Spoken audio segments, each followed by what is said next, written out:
Bonjour à toutes et à tous et bienvenue dans cette présentation de la nouvelle plateforme participative des Archives nationales nommée Gyrophare. Je vais vous présenter cette plateforme et vous en faire une démonstration, mais avant tout je voudrais vous replacer dans le contexte de la mise en œuvre de cet outil. C'est un outil qui a été développé dans le cadre de la stratégie 2021-2025 des Archives nationales, plus spécifiquement de l'axe stratégique 4, amplifier les démarches participatives. Alors, vous le savez, dans les services d'archives, lorsque l'on décrit des archives, on va décrire du général au particulier. Et par exemple, si je prends cet exemple, ce fonds d'archives consacré aux enquêtes de 1884 sur les écoles primaires, les documents de cette enquête sont classés dans l'ordre des départements et ensuite pour chaque département dans l'ordre des cantons. Mais la description s'est arrêtée au niveau du canton et vous, comme lecteur, vous aimeriez accéder directement à la commune qui peut vous intéresser. Donc ce fonds d'archives, 440 registres, avait fait l'objet d'un projet participatif il y a quelques années. Autre exemple, on conserve beaucoup de répertoires qui nous renvoient à ensuite d'autres documents plus précis. Exemple ici avec un registre des arrêts criminels du Parlement de Paris au XVIIIe siècle. Les dossiers, les affaires sont classées par nom des accusés et pour chaque accusé, ensuite, on nous renvoie vers la date d'un arrêt et la décision prise par le Parlement de Paris est précisée. Ça nous renvoie ensuite à un numéro de registre ou un folio de registre. Mais en l'absence de transcription de ces informations, il vous faut feuilleter page par page ces documents pour retrouver l'arrêt du Parlement, par exemple, qui vous intéresse. Jusqu'à maintenant, les projets participatifs des Archives nationales avaient dû se contenter des outils disponibles librement. Exemple avec le projet autour des décrets de naturalisation. Les décrets de naturalisation ont été numérisés et mis en ligne par les Archives nationales. Ils permettent de renvoyer à des dossiers de naturalisation beaucoup plus complets.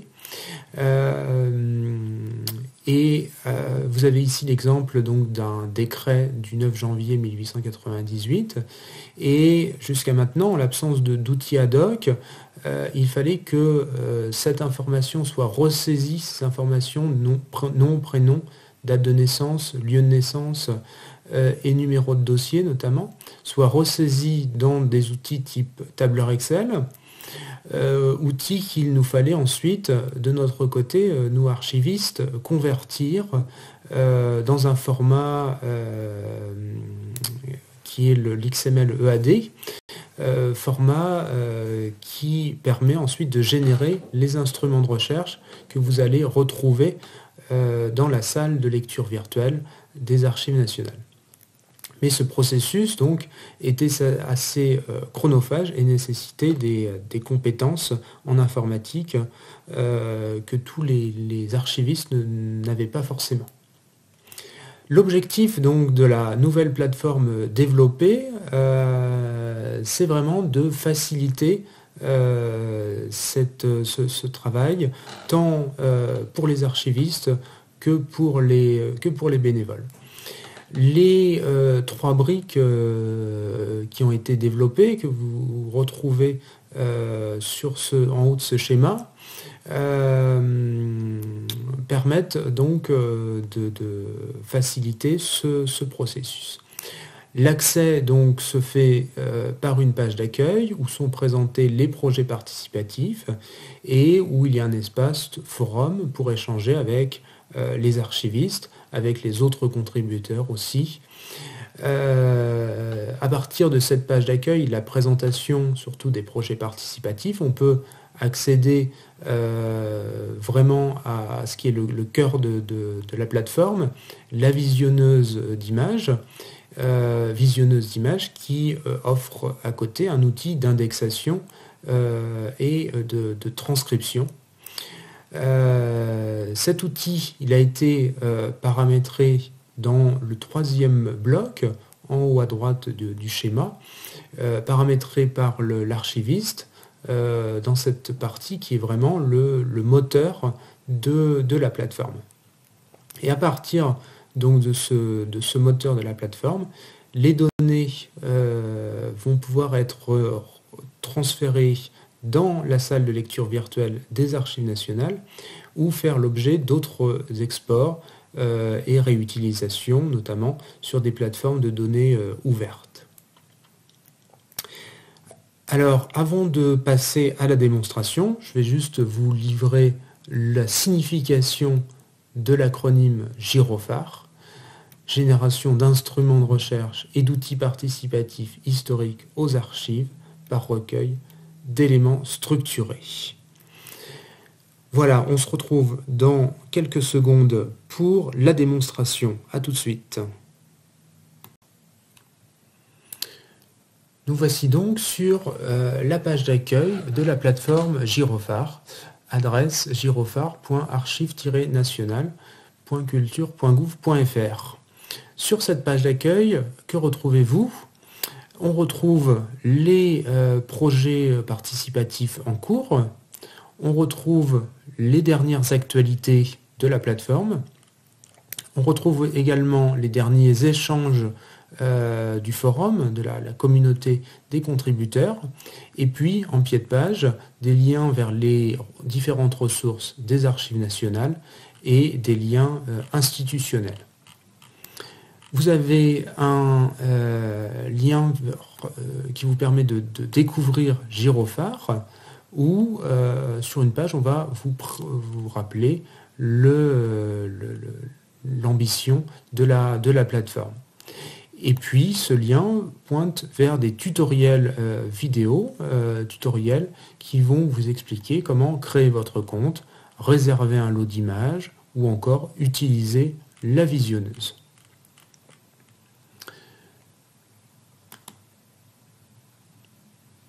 Alors, passons concrètement à ce qui vous intéresse, les projets proposés.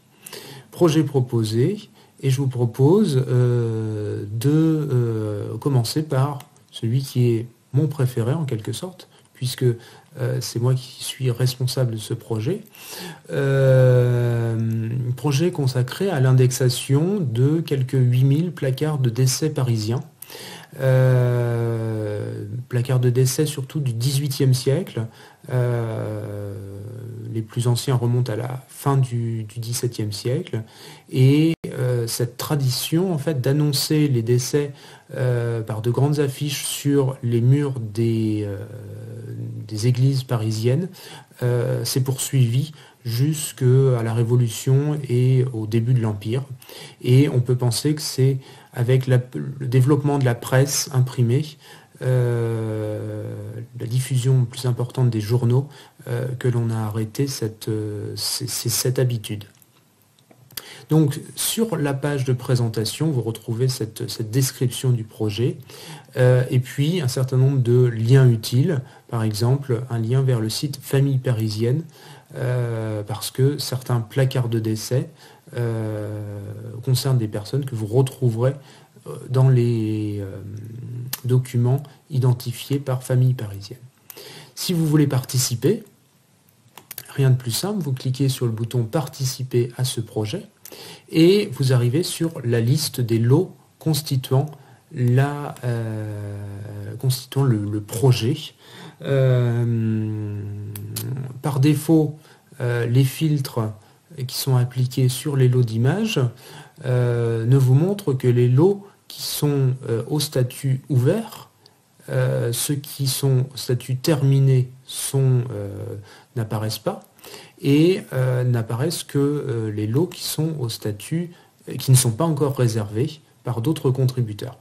Mais vous avez la possibilité évidemment de régler ces filtres pour voir si d'autres lots qui auraient pu vous intéresser ont été réservés ou pas. Vous avez par défaut, par ailleurs, l'affichage se fait en mode vignette des lots, mais vous avez la possibilité de changer le mode d'affichage et de passer à un affichage en tableau. Pour réserver un lot, il va falloir cliquer ici sur Contribuer.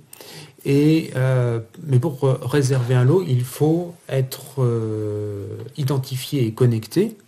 Alors, pour cette démonstration, je vais utiliser un compte qui a déjà servi à d'autres démonstrations.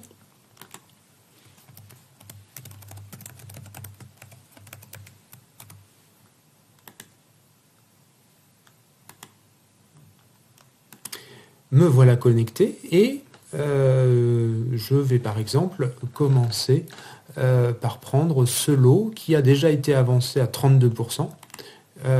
Finalement, me dit que c'est intéressant de le poursuivre. Donc je vais confirmer la réservation du lot. Donc me voici dans la visionneuse, qui est aussi l'outil d'indexation. Le document s'affiche ici et j'ai la possibilité de jouer sur le zoom avec la molette de ma souris ou avec les boutons ici, zoom avant et zoom arrière, et de revenir au zoom initial par la maison ici. S'il est nécessaire, on peut également faire pivoter le document à gauche ou à droite. Et puis on peut également inverser les couleurs, ce qui peut être utile lorsqu'il s'agit de documents qui ont été microfilmés et ensuite numérisés. Et on peut également régler la luminosité ou le contraste et revenir aux réglages initiaux en cliquant ici. Dernière icône, l'icône information, qui va nous permettre de retrouver le nom du projet et l'identifiant de l'article, du lot d'images, pardon. Et avec ce lien mode d'emploi, on va retourner sur la page de présentation du projet, ce qui peut être nécessaire si on veut retrouver des liens utiles ou un tutoriel présenté par le responsable de projet.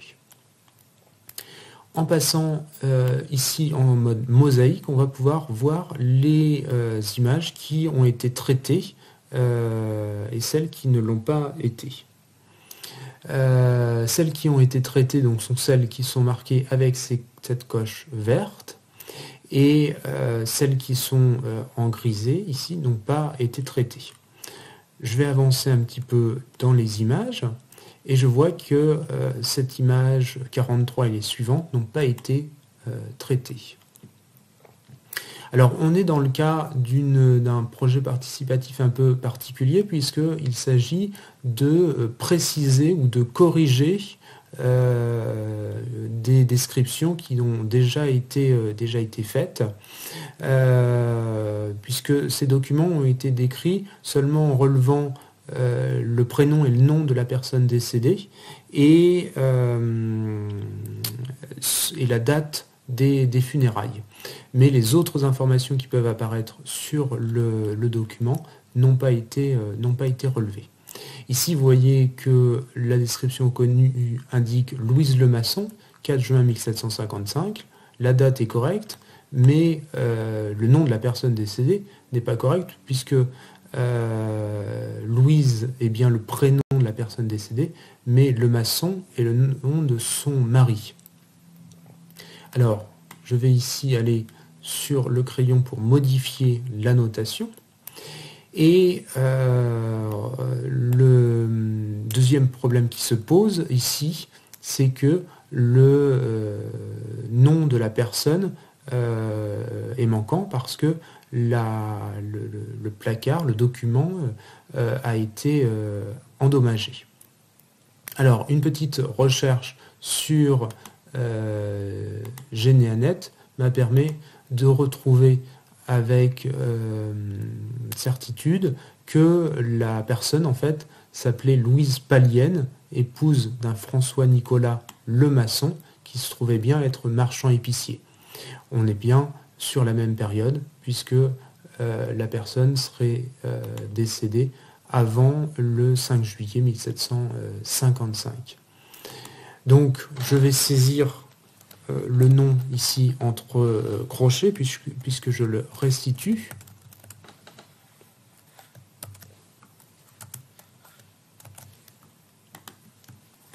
Le prénom apparaît en revanche tout à fait. On va indiquer ici ce qui apparaît, épouse de monsieur Lemasson. Il est marchand épicier et bourgeois de Paris. Le formulaire d'indexation nous propose d'indexer aussi la rue du domicile où a eu lieu le décès. Ici, la rue Neuve Saint-Méry.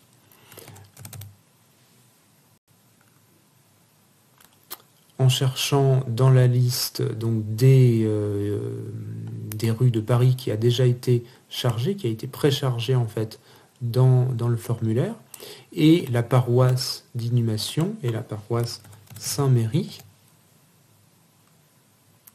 qui apparaît aussi dans la liste des paroisses proposées. On nous propose d'indiquer si des informations sont mentionnées dans le paragraphe de la part de, ce qui n'est pas le cas ici pour ce document. L'horaire des funérailles ici, 10 heures du matin. Et puis j'aurais pu mettre éventuellement des observations complémentaires si j'avais rencontré des difficultés particulières. J'ai terminé ma saisie, je fais ici sauver, et si je retourne ici avec le crayon, je vais voir qu'elle a bien été enregistrée. Je vais pouvoir marquer l'image comme terminée, passer à l'image suivante qui se trouve être ensuite en fait le verso de ce placard de décès. Je vais la marquer terminée aussi, et je peux passer ensuite au placard de décès suivant.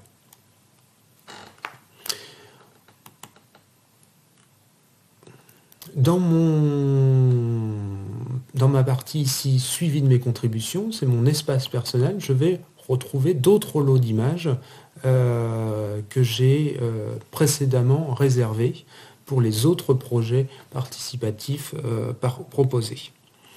Je m'étais intéressé au projet consacré aux ecclésiastiques catholiques de 1880 à 1905. Il s'agit d'un projet qui porte sur l'indexation de plus de 80 000 fiches individuelles de personnes qui étaient rémunérées par l'État avant la loi de séparation de l'Église et de l'État de 1905. Ces fiches sont classées par diocèse et au sein de chaque diocèse dans l'ordre alphabétique.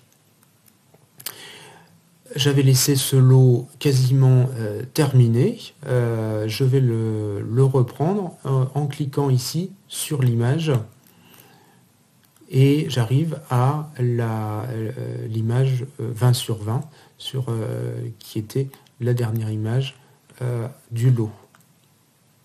En cliquant ici sur créer une annotation, je vais saisir les informations qui sont mentionnées sur la fiche.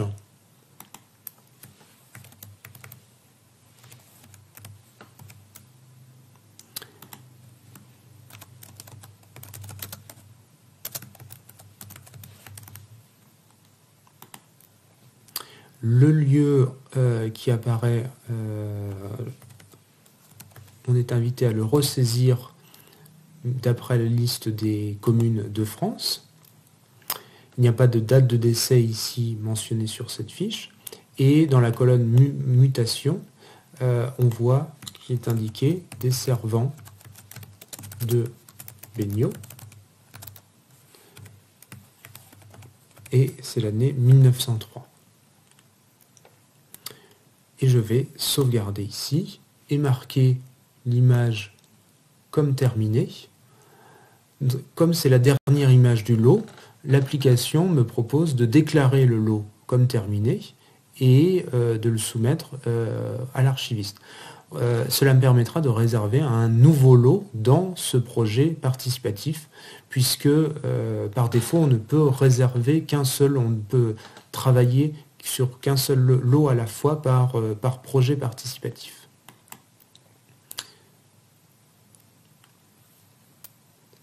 Et donc me revoilà sur la liste des lots du projet participatif.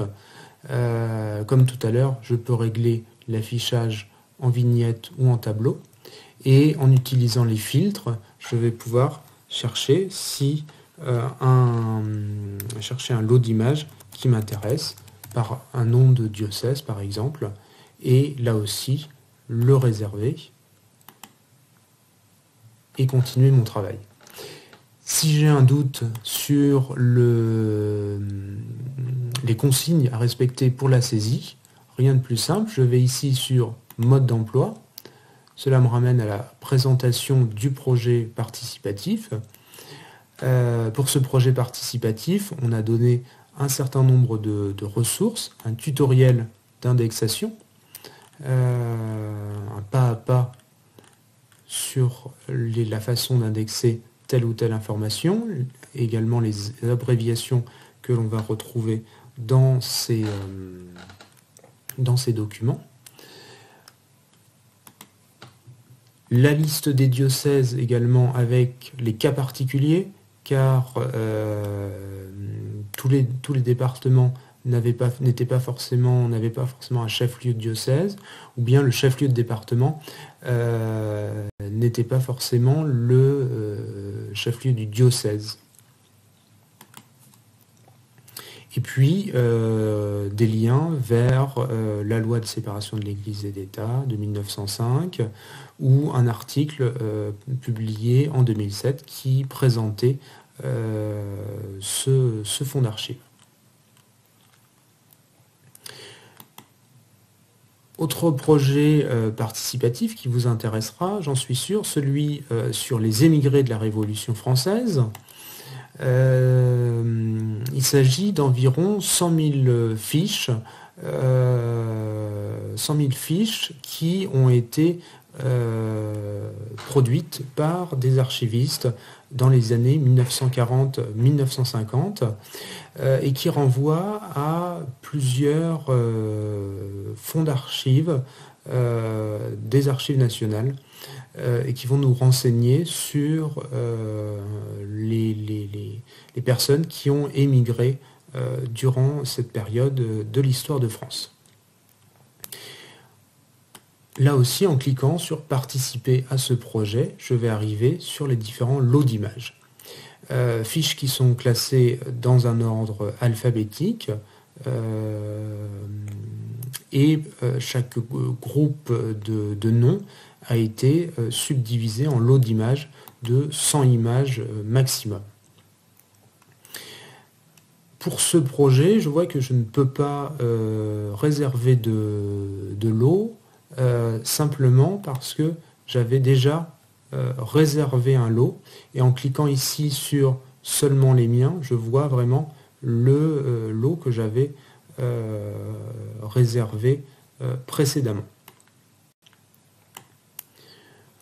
En allant sur visualiser ce lot, donc j'accède aux différentes images. J'avais traité la première image, mais pas la seconde. Je vais pouvoir la faire avec vous.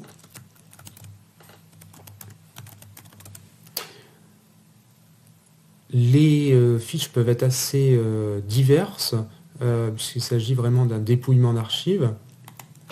Et selon les cas, on a des informations plus ou moins précises dans les documents d'archives. Ici, on a un département qui est indiqué, la Seine inférieure.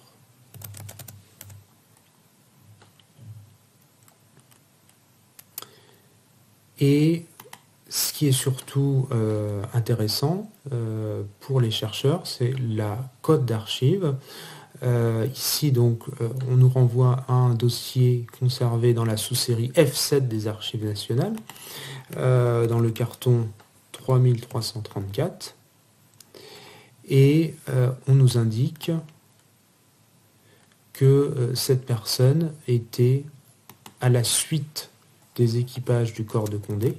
C'est visiblement son activité, entre guillemets, pendant son émigration.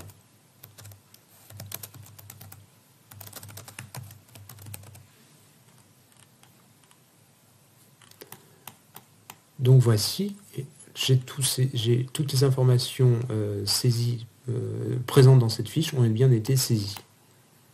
Je vais pouvoir enregistrer et marquer l'image comme terminée et passer à une image, à l'image suivante. Ici, le nom est Bermonville, mais je vais indiquer ici dans la rubrique autre nom que on a indiqué où Bernouville.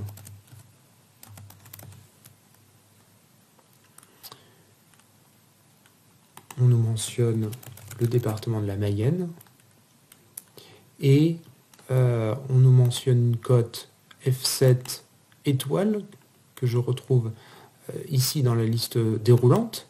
F7 étoile car il s'agit d'un registre, numéro d'article 106 et les pages 14 et 27.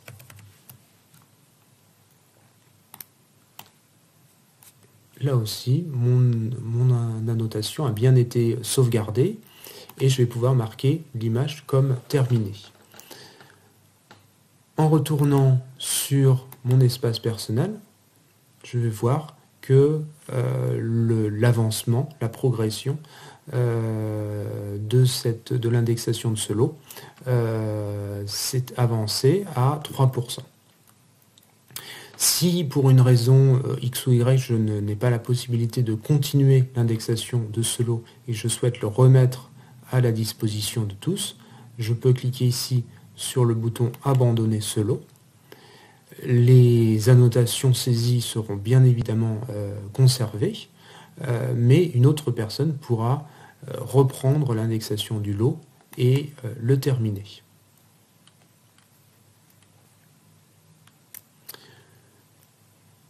Je vais revenir sur les la page de présentation des différents projets participatifs, avec un quatrième projet consacré aux archives de la Cour de cassation et plus spécifiquement au pourvoi devant la chambre criminelle entre 1871 et 1910.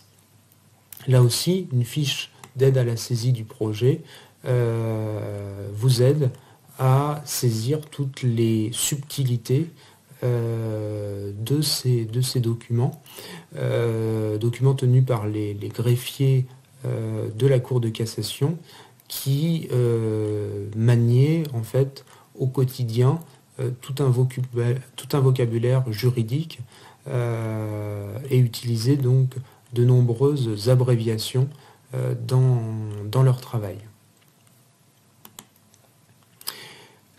Ces registres de dépôt des pourvois en cassation sont classés par ordre alphabétique et par date du pourvoi en cassation, alors que les dossiers sont classés, eux, par date de la décision de cassation. Vous voyez que la première colonne est la date du dépôt du pourvoi, la date à laquelle la personne se pourvoit en cassation, et la date de la décision de la Cour de cassation va apparaître ici dans l'avant-dernière colonne. Alors pour contribuer, il faut bien évidemment que je clique ici sur contribuer pour réserver le lot d'images. La période concernée, c'est septembre 1874 et donc la première ligne ne va pas m'intéresser puisque elle est comprise dans le lot d'août 1874.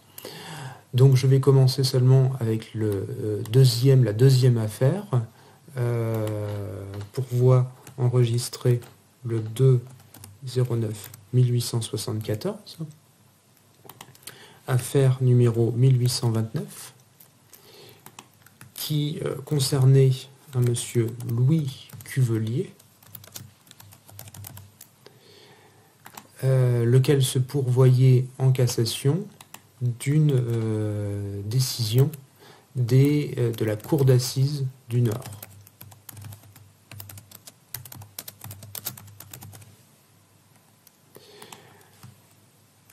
Il avait été jugé pour assassinat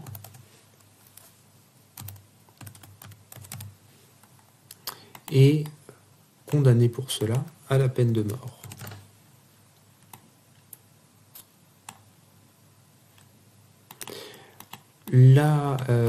Devant ce pourvoi en cassation, la Cour de cassation a rejeté le pourvoi et la décision a été rendue vous voyez ici, le 10 septembre 1874. Alors d'autres informations apparaissent dans ce registre, le nom du rapporteur ici, et puis certaines informations relatives au dossier, mais elles ne nous intéresseront pas pour la recherche dans les archives de la Cour de cassation. Je vais terminer par le dernier projet participatif proposé, celui consacré aux arrêts du Conseil du Roi, et c'est le règne de Louis XV qui a été saisi. Alors le Conseil du Roi, c'est un peu l'héritier de la Curia Regis, la Cour du Roi médiévale. C'est un organisme de décision très important qui se réunit toutes les semaines autour de la personne du roi. Et puis c'est surtout une instance judiciaire et administrative. Et il est amené donc à examiner tout un tas d'affaires qui lui parviennent depuis les différentes provinces du royaume. Et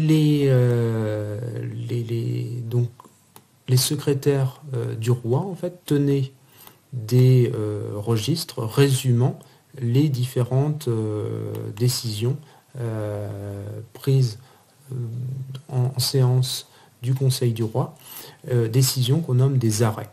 Alors ces arrêts ils sont conservés aux archives nationales, mais ils ne sont pas numérisés. Ce qui a été numérisé, ce sont les répertoires qui permettent de connaître la nature, le sujet de chacun des arrêts pendant une séance du Conseil du Roi. Alors ici, vous voyez que les premières pages ont été traitées, mais la deuxième séance du Conseil du Roi de ce registre, la séance du 21 mai 1715 à Marly, n'a pas été entièrement traitée. Ce qui apparaît dans la marge ou bien au début de chacune de ces séances du Conseil, c'est le nom du rapporteur. Ici, Monseigneur Desmarais, c'est en l'occurrence le contrôleur général des finances. C'est lui le rapporteur pour tous les arrêts de cette séance du Conseil du Roi. Cette page a également été traitée. Et puis, pour la suivante, on s'est arrêté à l'arrêt numéro 39. Et je vous propose de faire le suivant. Alors comme vous voyez, je n'ai pas réservé encore le lot, et donc là, à ce stade, je n'ai que la possibilité de voir les annotations, de visualiser les annotations, mais le fond est grisé et je n'ai pas la possibilité de les modifier. En cliquant ici sur Contribuer, cette fois, je vais réserver le lot et pouvoir aller sur la vue numéro 4 et si je le souhaite, modifier les annotations précédentes et évidemment continuer puisque il fallait reprendre à l'arrêt numéro 40. Donc nous sommes à la date du 21 mai 1715. Le Conseil du roi s'est tenu ce jour-là à Marly et le rapporteur était, comme je vous le disais, le contrôleur général des finances. L'analyse, c'est ce qui apparaît ici. Arrêt pour la noblesse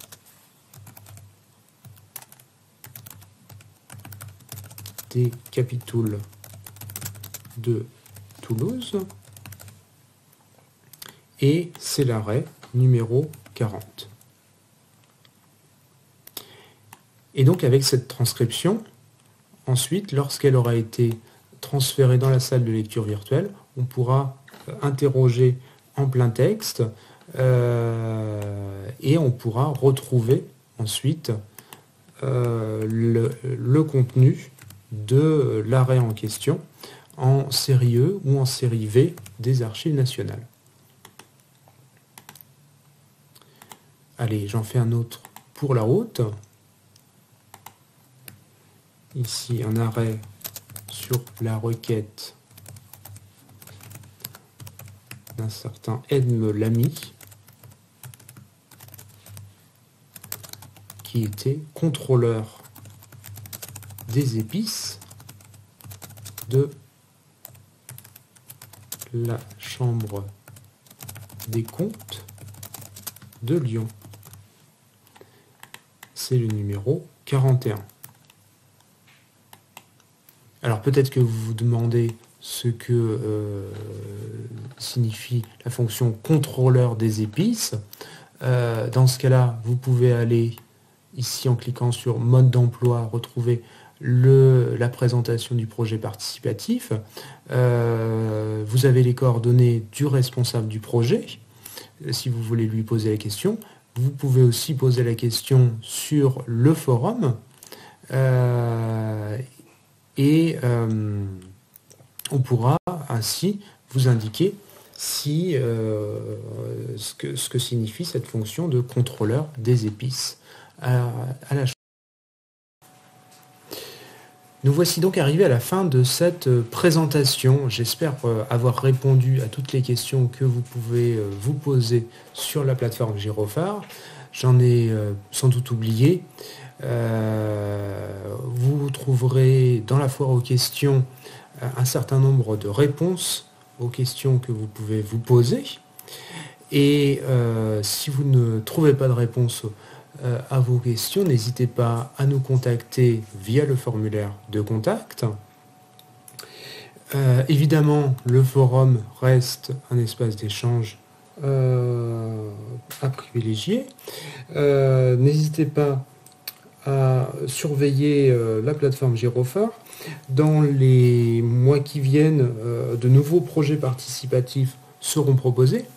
Et puis, comme la plateforme se veut justement participative, vous avez une rubrique où vous pouvez proposer un projet qui vous intéresserait autour des fonds conservés par les Archives nationales. Et puis, donc, surveillez les actualités, car il y a régulièrement de nouvelles choses. Merci à toutes et tous pour votre attention, et donc à bientôt sur Gyrophare.